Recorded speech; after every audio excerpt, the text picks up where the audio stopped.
Hay varias características de nuestro proceso constituyente que lo hacen muy particular, en algunos casos único en el mundo. La paridad, por ejemplo, es una de los instrumentos o características más importantes quizás que tiene este proceso constituyente, y el trabajo de los 155, pero también la composición y la integración de representantes del mundo indígena es otra de las características relevantes para un debate que va a significar también una oportunidad importante de abordar los temas y demandas de los pueblos representados por los 17 constituyentes indígenas. Precisamente para abordar ese trabajo y para orientar también ese trabajo es que se ha creado el Observatorio Constituyente Indígena a cargo de la Fundación Institución de Desarrollo y Liderazgo Indígena. Vamos a conversar sobre este tema junto a Diego Ancalao, analista político mapuche y director del observatorio. Gracias por estar con nosotros, Diego, muy amable. Hola Sebastián, gusto saludarte. Gracias por conversar con nosotros. Agregar que sí. No, el gusto es mío. Te comento que faltó solo agregar que soy candidato independiente a la presidencia y estoy recolectando firmas. También. Si es que eso ocurre, va a ser la primera vez en la historia que el debate presidencial va a ser plurinacional. Sí. Y marcaría otro hito en un proceso que ha tenido ya varias particularidades, Diego, bien importantes desde el punto de vista de nuestros pueblos originarios. Diego, hablemos del observatorio y de cómo nace esta idea. Pensando en el proceso que viene, la representación también que tendrán los pueblos originarios con los 17 constituyentes. ¿Cuál es el rol que va a tener el observatorio o que busca desarrollar el observatorio? Mira, el observatorio se transforma en un instrumento, en una herramienta que permita no solamente recolectar y transformar en material de trabajo distintos informes desde el mundo indígena hacia el proceso constituyente, para ser entregado a los constituyentes que han sido electos, de tal manera de romper un poco ese círculo en que la universidad y sus centros de estudios se han transformado en una especie de torre de marfil en la cual el dirigente social de la comunidad de base no tiene acceso. Entonces el instituto se transformaría en una relación entre la comunidad, el dirigente indígena, entre la academia y el proceso del debate constituyente, y va a ser constituido por todos esos profesionales que tengan la intención de colaborar con el debate plurinacional, de instalar en la nueva agenda y el nuevo pacto social los temas sentidos que los pueblos originarios en Chile tienen por 140 años de espera. Sí. ¿Cuáles son esos temas, Diego? Porque acá hay distintos pueblos representados y me imagino que las demandas quizás del pueblo mapuche pueden ser distintas en ciertas cosas más específicas respecto al pueblo Rapa Nui, al pueblo Aymara, etcétera. Pero ¿cuáles podrían ser las temáticas o los pilares comunes de los pueblos indígenas al momento de discutir la Constitución? La única diferencia con los demás pueblos es que con el único pueblo que el Estado de Chile firmó un tratado de reconocimiento fue con el pueblo mapuche, que es el Tratado de Trepigüe en el gobierno de Ramón Freire en el año 1825. Esa es la única diferencia, porque es un instrumento jurídico que reconoce derechos territoriales, derechos políticos y gobernanza dentro del Biobío al sur, hasta Valdivia. Pero en todos los otros temas tenemos la misma sintonía con los demás pueblos. Por ejemplo, los derechos políticos, que deben ser colectivos. Y esos derechos políticos son de participación dentro de las instituciones de decisiones del Estado, pero también dentro de ciertas autonomías territoriales que se puedan dar en donde se den las condiciones para poder ejercer este tipo de estatuto político. Pero también esta participación política no es solamente a nivel constitucional, a nivel del proceso constituyente, sino que la participación política debe ser transversal desde lo municipal, desde lo regional hasta lo legislativo. O sea, cupo reservado en la Cámara de Diputados y en el Senado. Pero también tenemos en común los derechos que son territoriales, que tiene que ver con espacios que fueron ocupados por pueblos ancestrales antes de que se constituyera el Estado de Chile.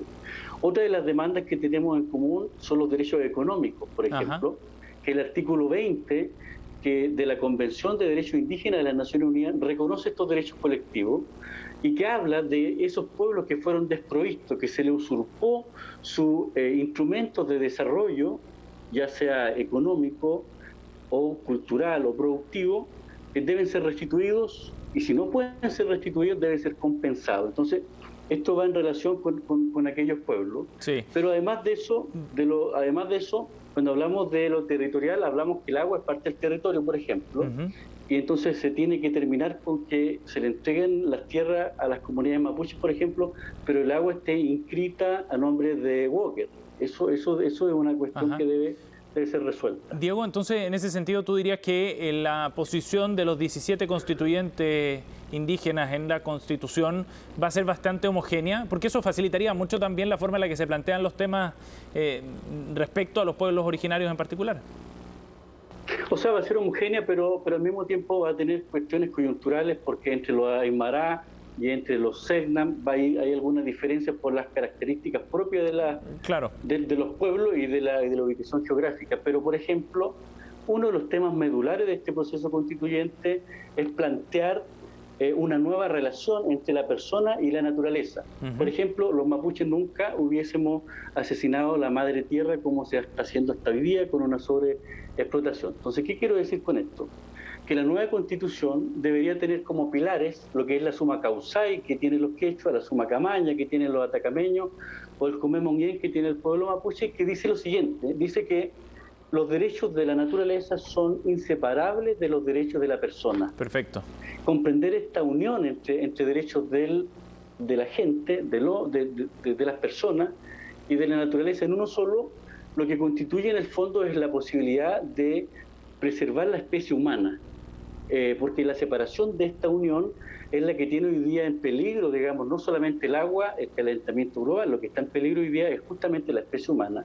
Y en eso, los pueblos originarios que van a estar en este debate constitucional tienen hoy día la posibilidad de hacer ese aporte a todo Chile, para que entonces los nuevos pilares que van a sostener, los principios que van a sostener la Constitución, vayan en esta sintonía mucho más profunda, Diego, y que lleva obligatoriamente a debatir una nueva forma de desarrollo para Chile. Sí, en ese sentido, entonces, el trabajo del observatorio, los insumos que pueden generar, por supuesto que van a ser muy útiles también para todos los integrantes de la convención, ¿no? En la medida en que hay que transmitir al resto también la forma en la que los pueblos originarios ven estas distintas materias. Sí, mire, el observatorio va a tener que hacer una especie no solo de investigación y trabajo con los dirigentes indígenas, sino que además de eso va a tener que hacer una especie de pedagogía política, claro, para que los otros sectores que van a participar de este proceso constituyente puedan entonces tener relación con esta nueva forma, con este nuevo y antiguo concepto también. Pero ahí hay un elemento bien importante, porque entonces la tarea de los 17 constituyentes indígenas va a ser transformarse en un poder de mayoría para decidir. Y para eso entonces, con esta nueva forma que se va a explicar y plantear, hay que hacer relación con los constituyentes que fueron electos en listas, que también son indígenas, pero también con todos esos constituyentes que pertenecen a ese Chile en mestizo, es decir, que no son ni muy chilenos ni muy indígenas, pero saben que su abuela o su abuelo era indígena, y que están en la Convención Constituyente. Ese es el camino para transformarse en mayoría, pero no entrar a un debate entre la izquierda y la derecha. Ese es un debate de la época de la Guerra Fría. ¿Sí? Diego, y en ese sentido, ¿cómo ves tú el hito político que marca la inclusión de los pueblos originarios en esta instancia constitucional? Te lo pregunto no por el hecho en particular de redactar la Constitución, sino lo que significa hacia adelante también en términos de participación política. El hecho de que tú quieras llegar a la papeleta, por ejemplo, la presidencial, es otro símbolo también bien relevante. Mira, yo creo que dos cosas principales. La primera es que se derrumba y se destruye todo ese discurso que se venía repitiendo en Chile de un grupo de la casta política que decían que Chile era uno solo, un solo Estado, una sola nación y que los pueblos indígenas no existían. Hasta último minuto hay senadores que aún creen que los pueblos indígenas no existen. Entonces, el primer punto, que el reconocimiento de dar un espacio en cupos reservados para los pueblos, donde se elijan entre sí, ya rompe todo ese discurso hegemónico que se venía sosteniendo por 140 años en Chile. Lo segundo es que abre una puerta directa ahora a la participación política en la toma de decisiones en los instrumentos del Estado. Y ahí el punto que se va a debatir y que debería debatirse es el siguiente. Por ejemplo, la Constitución actual dice que la soberanía de la nación recae en la nación chilena. Toda la soberanía recae en la nación chilena. Para que Chile sea plurinacional, ahora debe decir que la soberanía recae en la nación chilena y en las primeras naciones. Y que esa soberanía se va a expresar mediante las instituciones públicas, sí, mediante los elementos del Estado y mediante los cargos que se ejercen, para lo cual hay que crear una nueva infraestructura a este respecto. Entonces, son esos dos puntos. Y un bien, tercer punto es que la sociedad chilena, mayoritaria, diría yo, se ha dado cuenta entonces que su ancestro más cercano es justamente el indígena y no el europeo. Por eso que en sus marchas portan la bandera mapuche y de otros pueblos. sí, claro. Entonces Sí, hay un reconocimiento a una identidad que Chile no tiene, que Chile había perdido, porque el idioma de Chile es de Castilla y la religión es de Italia. Entonces ahora reconoce que justamente hay un pueblo que es la raíz, que le da un sustrato.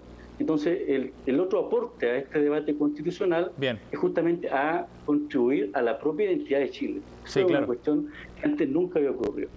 Y es lo que hace tan particular y tan especial también todo este proceso constituyente, entre otras cosas. Gracias por el contacto, Diego, para hablar de este tema, muy amable. Gracias a ti. Bueno, características